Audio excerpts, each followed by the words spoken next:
Sobat Memo, kali ini saya tidak akan membawakan berita, tapi saya akan mengupas tuntas peta politik daerah Jawa Timur tahun 2024 ini.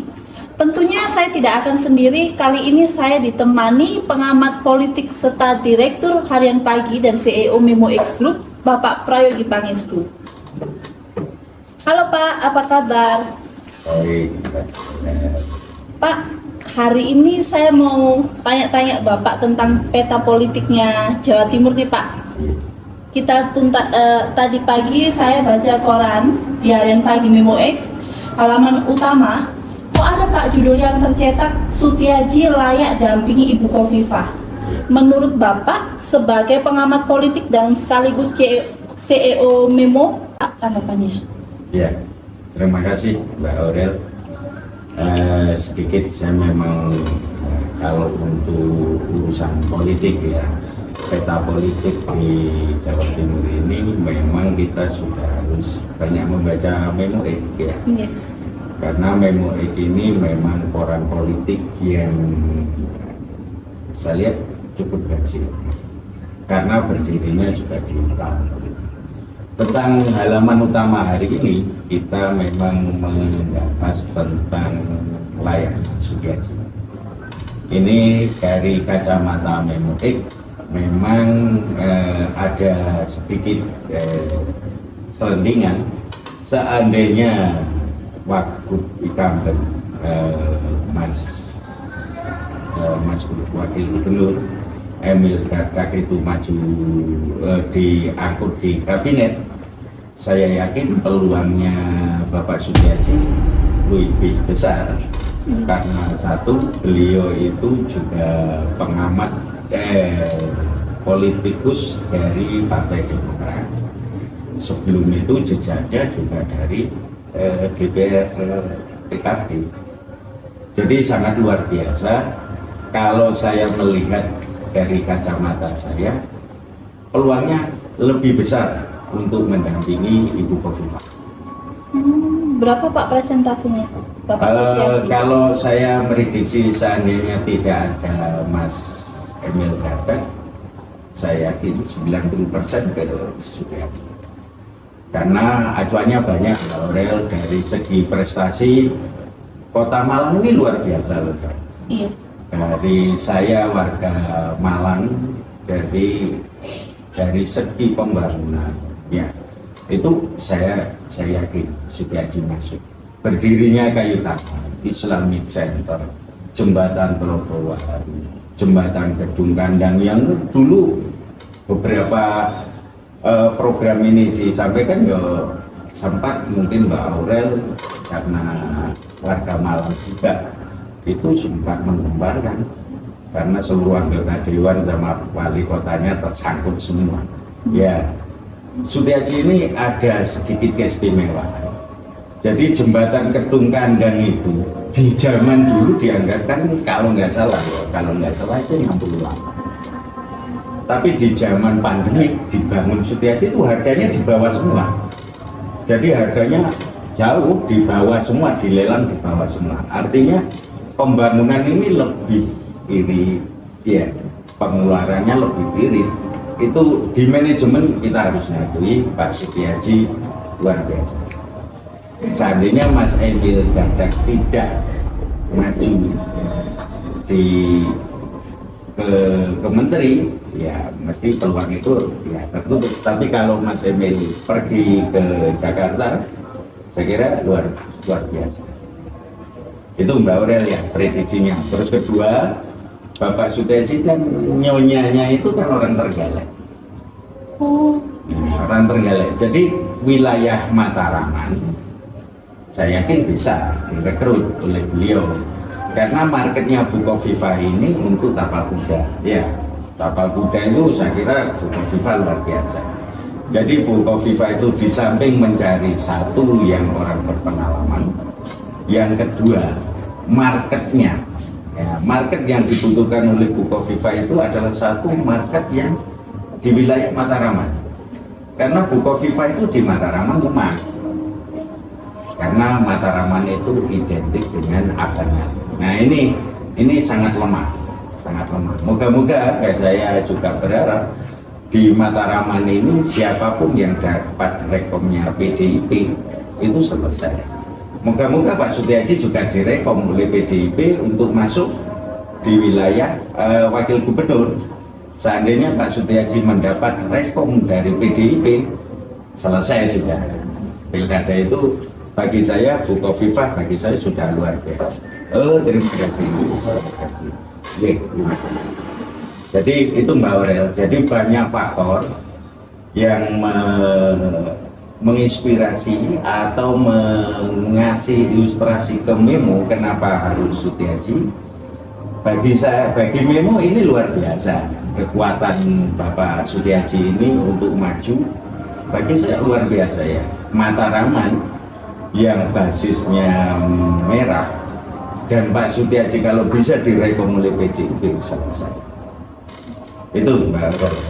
Terus Pak, untuk calon peluangnya Bapak Ahmad Fauzi sebagai Bupati Sumeneb, kira-kira menurut Bapak gimana? Ini, jadi saya juga mendengar bahwa PDIP itu sudah merapat ke Bu Khofifah. Cuma ada kendala. Kemarin itu Mas Erik Jayadi, Wali Kota Surabaya, karena Mas Erik sudah daftar ke PDIP untuk maju ke Wali Kota Surabaya, berarti peluangnya Pak Fauzi sama Trenggalek. Kalau Pak Fauzi itu uangnya banyak. Uangnya banyak ya, bisa mendukung juga Pak ya dari segi jadi finansial beliau sangat kuat. Terus berhasil juga di Sumeneb. Belum ada sejarahnya PDIP itu menang di Sumeneb, tapi dipegang Pak Ahmad Fauzi luar biasa. Jadi itu yang berpeluang Pak Ahmad Fauzi Bupati Sumeneb saat ini untuk maju lewat PDIP. Makanya PDIP masih banyak kader lainnya juga banyak. Tapi kalau saya melihat Ahmad Fauzi sangat berpeluang di samping beliaunya, ya, dengan kebijakan beliau yang pro rakyat, mungkin di Memo sudah digarap, itu saya kira bagi saya berpeluang juga melewat PDIP-nya karena beliau kadernya PDIP. Itu Mbak Aurel penjelasannya. Oke. Pak, terus kalau untuk Haji Muhammad Arifin, biasa yang kita disebut Pak Gus Ipin, bisa nggak? Ada nggak peluangnya Pak? Saya kira ada peluang Gus Ipin ya, karena kalau kita ngambil pelajaran pemilu Pilgub tahun lalu, Emil Dardak itu kan juga dari Trenggalek. Iya. Tahun ini anak muda yang dari PDIP itu saya kira juga kesempatannya banyak di Mas Gus Ipin.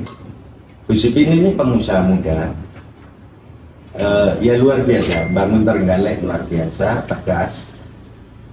Ya tahulah, saya kira di Trenggalek di bawah Gus Ipin ini ada kemajuan.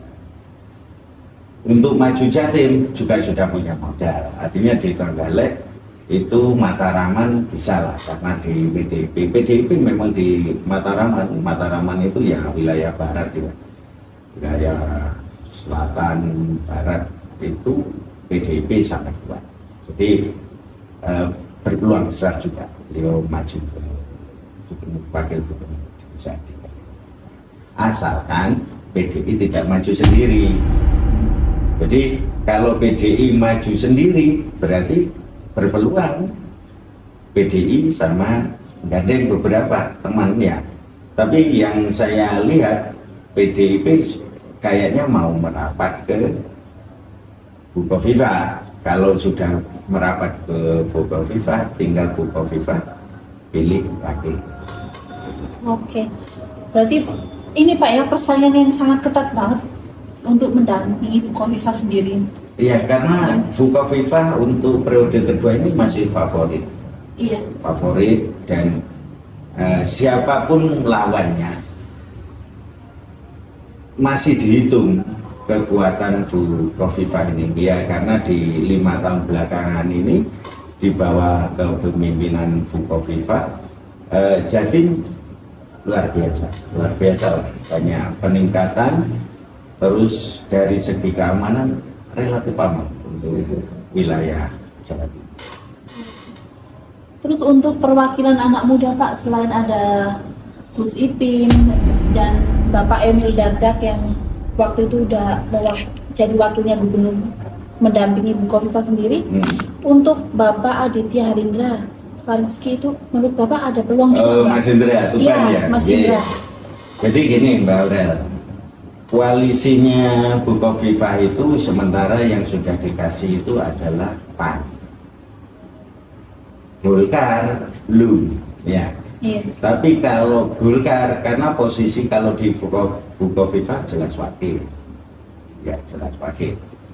Mas Indra Tuban ini luar biasa dari skillnya anak muda, milenial, finansialnya karena beliau itu putranya mantan bupati 2 periode untuk Tuban.